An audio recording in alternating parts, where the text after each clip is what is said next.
গল্পটি কঠোরভাবে প্রাপ্তবয়স্কদের জন্য। গল্পটি সম্পূর্ণ কাল্পনিক, গল্পের চরিত্র ও গল্পটির সাথে বাস্তবের কোনো মিল নেই। আর আমাদের চ্যানেলের এই গল্পগুলো শুধুমাত্র বিনোদনের উদ্দেশ্যেই তৈরি করা, তাই গল্পটি নিজ দায়িত্বে শুনবেন।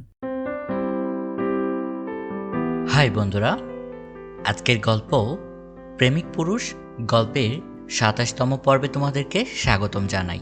গল্পটি শুরু করার আগেই তোমরা যদি গল্পটির আগের পর্বগুলো এখনও না শুনে থাকো, তাহলে অবশ্যই গল্পটির আগের পর্বগুলো শুনে নেবে।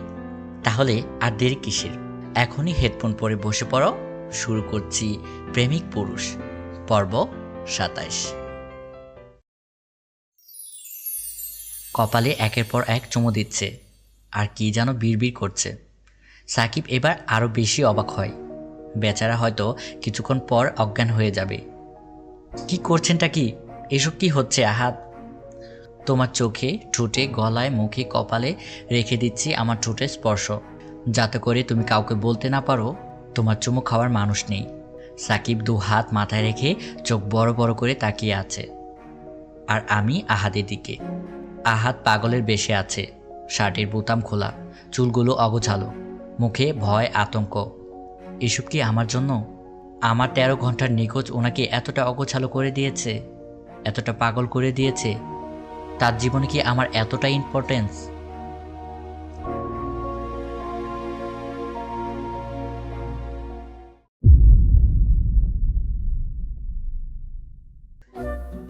আহাদ এখনো আমাকে নিজের বুকে চেপে ধরে রেখেছে। আমি ছাড়াতে চাইলে আরও শক্ত করে চেপে ধরে।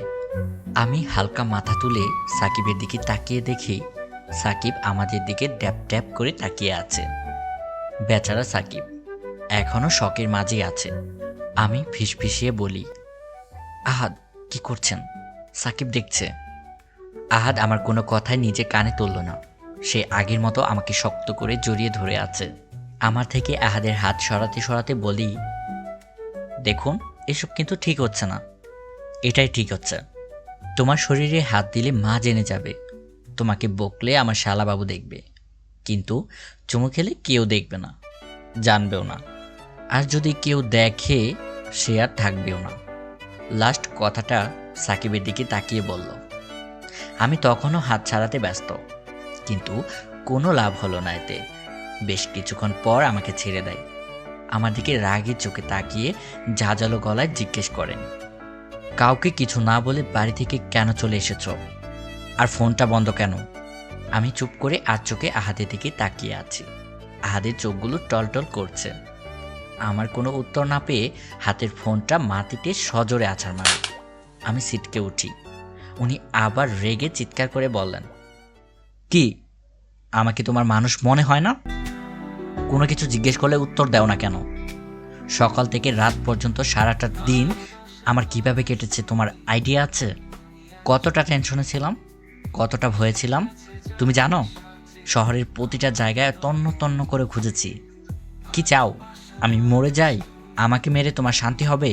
ওনার রাগ আর টলটলে চোখ দেখে আমার আর কিছু বলার মতো সাহস হয় না। ওনার চোখ মুখ বলছে উনি কতটা ক্লান্ত, কতটা তোড়জোড় করেছে। আমি মাথা নত করে অপরাধীর ভঙ্গিতে দাঁড়িয়ে চুপ করে সব শুনছি। ওনার ধমকে চোখের পানি চলে আসে, ঢুকরে কেঁদে উঠি।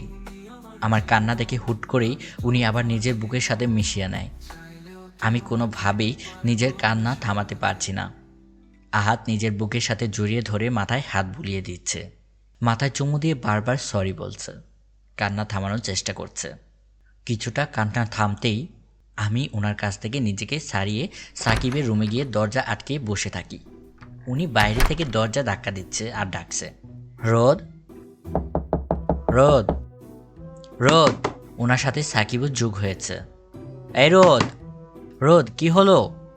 দরজা বন্ধ করলি কেন? আমি সিদ্ধান্ত নিয়েছি দরজা খুলব না। না মানে না, একদমই না। কেন শুধু শুধু আমার সাথে এমন জড়াজড়ি করলো? সুন্দরভাবে কি কথা বলা যায় না? আর আমি বাড়ি থেকে না বলে আসলে ওনার কি? উনি তো আমাকে ভালোই বাসে না। কিছুক্ষণ পর বাইরে থেকে কোনো প্রকার সারা শব্দ পাওয়া যায় না। উনি চলে গেল কি? এতটুকুতেই দম শেষ? আমি জানতাম এমনই হবে। কেন? একটু রাগ ভাঙালে কি এমন হতো? আমি ছোট ছোট পা ফেলে দরজা খুলে বাইরে উকি দেওয়ার জন্য মাথা বের করতেই আহাত তড়িৎ গতিতে রুমে ঢুকে পড়ে। সবকিছু এমন আচমকা হলো যে আমি কোনো কিছু বুঝে উঠতেই পারলাম না। আহাত দরজা লক করে আমার দিকে শয়তানি হাসি দিয়ে এক পা করে এগোতে লাগে। আমিও ভয়ে এক পা করে পিছনের দিকে যাচ্ছি। এক সময় দেওয়ালের সাথে আমার পিঠ ঠেকে যায়। আহাদের বেড়াজালে আটকে যাই। আহাদ বাঁকা হেসে বললেন,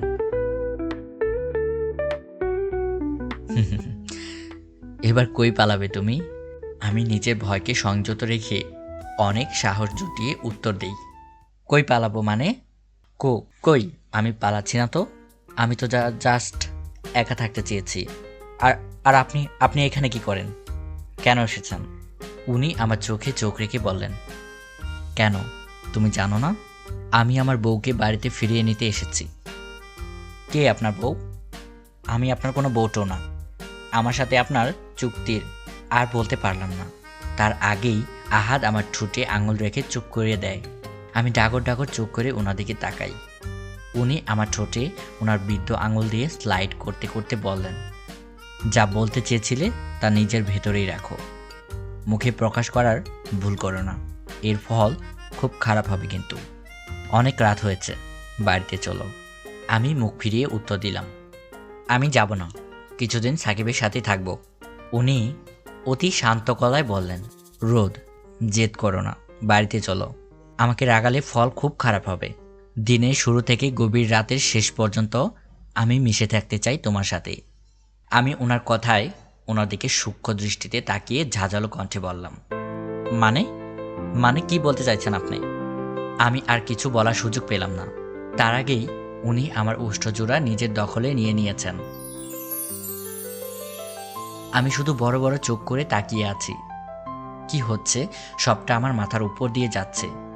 উনি নিজে থেকেই সজ্ঞানে আমার এতটা কাছে। আমি থম মেরে দাঁড়িয়ে আছি।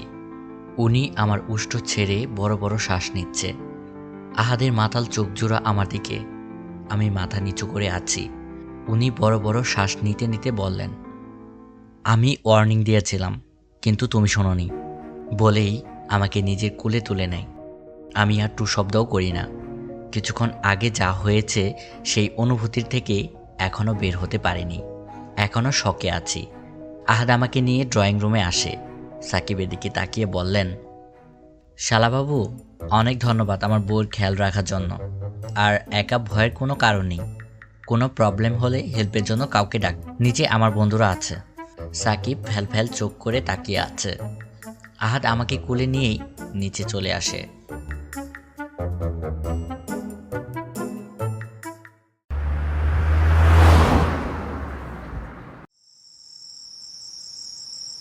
গাড়িটা নীরব নিঝুম জায়গায় থামল।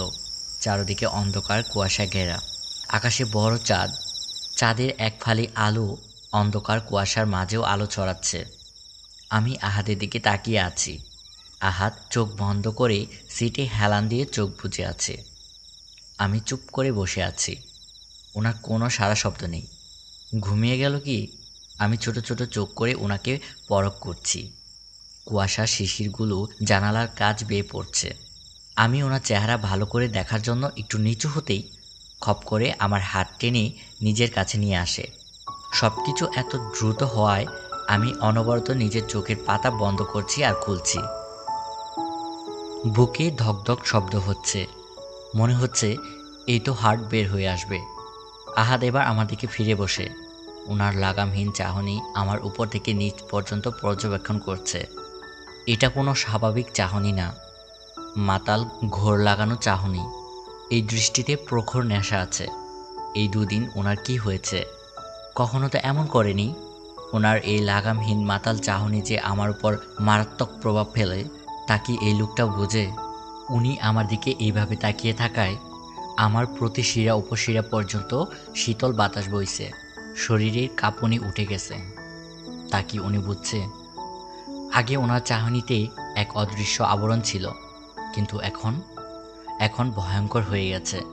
এই চাহনিতে নেশা আছে যা আমাকে প্রতি মুহূর্তে টানছে, এলোমেলো করে দিচ্ছে সব।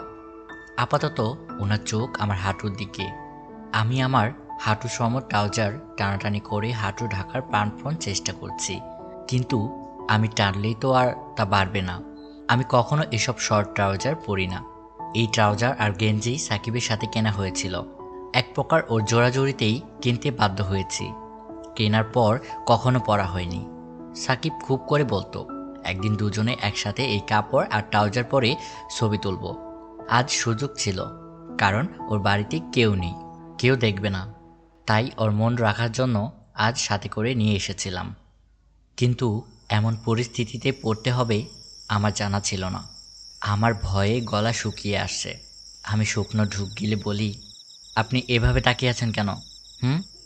বাড়ি যাব, প্লিজ বাড়িতে চলেন। উনি আমার কোনো কথা নিজের কানে নিলেন না। আমার কাছে এসে হুট করে আমার মাথায় হাত বোলায়। আমি ফ্যাল চোখে ওনার দিকে তাকিয়ে, উনি সেদিকে কোনো ভ্রুক্ষেপ না করে আমার কাঁধে নিজের ঠোঁট ছোঁয়ালো। আমি থম মেরে হাত পা শক্ত মোট করে বসে আছি। আমার গলায় হাত বোলাতে বোলাতে আহাদ মাতাল কণ্ঠে বললেন, ইস, কালচে দাগ পড়ে গিয়েছে। এখন থেকে নো লাভ বাইট, অনলি আদর, কেমন? ওনার এসব কথায় আমার হার্ট দ্রুত গতিতে চলছে। আমার নিঃশ্বাস থেমে থেমে আসছে, বুকটা ভারী হয়ে আসছে। আমি বড় বড় নিঃশ্বাস নিচ্ছি। উনি আমার কোমর চেপে নিজের আরও কাছে এনে গলায় নিজের মুখ ডুবিয়ে আদুরে গলায় বললেন, রোদ পাখি, কেন এমন করো? কেন বারবার ছেড়ে চলে যাও? আমার যে তোমাকে প্রয়োজন, খুব করে প্রয়োজন। বেঁচে থাকার জন্য তোমাকে যে আমার খুব প্রয়োজন, প্রত্যেক নিঃশ্বাসে তোমাকে প্রয়োজন। আমি কোনো উত্তর দিলাম না। আমার সব কিছু এলোমেলো হয়ে যাচ্ছে। নিজেকে পাগল পাগল মনে হচ্ছে। ডুবে যাচ্ছি আহাদের মাঝে।